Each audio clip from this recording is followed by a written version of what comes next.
নমস্কার বন্ধুরা, আবার আপনাদের স্বাগতম জানাই আমাদের মেডিসিন বাংলা চ্যানেলের আরো একটি নতুন ভিডিওতে। বন্ধুরা, আজকের এই ভিডিওর মাধ্যমে আমরা জানবো এই পাইরিজিসিক ড্রপটি মূলত কোন কোন উপাদান দ্বারা তৈরি করা হয়েছে, এটি নবজাতক ও শিশু বাচ্চাদের কোন কোন ক্ষেত্রে ব্যবহার করা যেতে পারে, এটি শিশু বাচ্চাদের কত বয়সের পর থেকে খাওয়ানো যেতে পারে ও এটি খাবার সঠিক নিয়ম কি হয়ে থাকে, এবং এই পাইরিজিসিক ড্রপটির পার্শ্ব প্রতিক্রিয়া কি হয়ে থাকে নবজাতক ও শিশু বাচ্চাদের মধ্যে, বিস্তারিত বিষয়ে জানবো আজকের এই ভিডিওর মাধ্যমে। বন্ধুরা, আপনারা আজকের এই ভিডিওটি সম্পূর্ণ দেখলে পাইরিজিসিক ড্রপ সম্পর্কিত বিষয়ে একটি সম্পূর্ণ সঠিক ধারণা পেয়ে যাবেন আপনারা। বন্ধুরা, আমাদের ভিডিওর শুরুতেই মনে রাখতে হবে যে কোনো ঔষধই জীবনদায়ী, তাই ঔষধের এক্সপায়ারি ডেট দেখে নিয়ে ও ডাক্তারবাবুর নির্দেশ মেনে আমাদের ওষুধগুলি ব্যবহার করতে হবে। বন্ধুরা, এই পাইরিজিসিক ড্রপটি East India pharmaceutical works limited company তৈরি করে থাকে। বন্ধুরা, এই পাইরিজিসিক ড্রপটি 15 ml এর একটি শিশু হয়ে থাকে, যার আনুমানিক দাম 25 টাকা থেকে 30 টাকার মধ্যে। তবে ডিসকাউন্টে পেয়ে গেলে এমআরপি থেকে কিছু টাকা কমে পেয়ে যাবেন এই পাইরিজিসিক ড্রপটি। এই পাইরিজিসিক ড্রপটি বাজারে প্রায় যে কোনো ছোট ও বড় মেডিকেল স্টোরে পেয়ে যাবেন আপনারা। এই পাইরিজিসিক ড্রপটি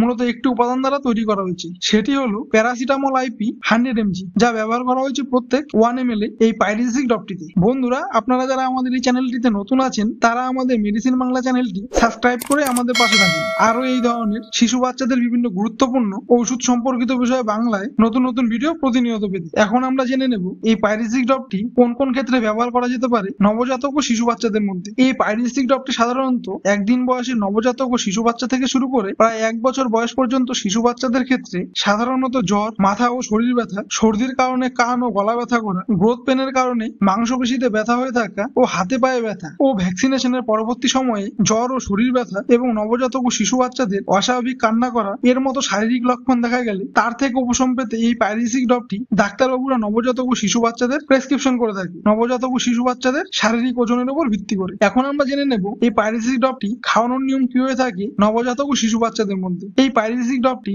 সাধারণত একদিনের নবজাতক শিশু বাচ্চা থেকে শুরু করে প্রায় 1 বছর বয়স পর্যন্ত শিশু বাচ্চাদের প্রত্যেক 1 কেজি ওজনে 2 ফোঁটা করে খাওয়ার পরে খাওয়ানো যেতে পারে। তবে একবার এই পাইরিজিসিক ড্রপটি খাওয়ার পরে আবার প্রয়োজনে 4 ঘন্টা থেকে 6 ঘন্টা পর পর খাওয়ানো যেতে পারে এই পাইরিজিসিক ড্রপটি। এবং অবশ্যই মনে করে প্যারাসিটামল জাতীয় কোনো রকম ওষুধ খাওয়ানোর আগে শিশু বাচ্চাদের অবশ্যই গ্যাসের ওষুধ খাইয়ে নিতে হবে। দেখা গেল যদি এই পাইরিজিসিক ড্রপটি খাবার পরে নবজাতক ও শিশু বাচ্চাদের শরীরের তাপমাত্রা বা জ্বর নিয়ন্ত্রণ না হয়ে থাকে, সেক্ষেত্রে ঠান্ডা জলে সুতির কাপড় ভিজিয়ে নিয়ে নবজাতক ও শিশু বাচ্চার শরীর মুছে দিতে হবে এবং কপালে জলপট্টি ব্যবহার করতে হবে। এখন আমরা জেনে নেব এই পাইরিজিসিক ড্রপটি খাওয়ার ফলে নবজাতক ও শিশু বাচ্চার মধ্যে কি কি পার্শ্ব প্রতিক্রিয়া লক্ষ্য করা যেতে পারে। এই পাইরিজিসিক ড্রপটি খাবার ফলে কিছু কিছু নবজাতক ও শিশু বাচ্চার মধ্যে ছোট ছোট কিছু ক্ষণস্থায়ী পার্শ্ব প্রতিক্রিয়া দেখা যেতে পারে। সেগুলি হলো বমি বমি ভাব হওয়া, পেট ফাঁপা ও গ্যাস হওয়া, এবং নবজাতক ও শিশু বাচ্চাদের মধ্যে ওজন বৃদ্ধির মতন লক্ষণ দেখা যেতে পারে। যদি এই পাইরিজিসিক ড্রপটি খাবার ফলে নবজাতক ও শিশু বাচ্চার মধ্যে এই ধরনের কোনো পার্শ্ব প্রতিক্রিয়া লক্ষ্য করা যায়, সেক্ষেত্রে এই পাইরিজিসিক ড্রপটি বন্ধ রেখে আপনাদের নিকটবর্তী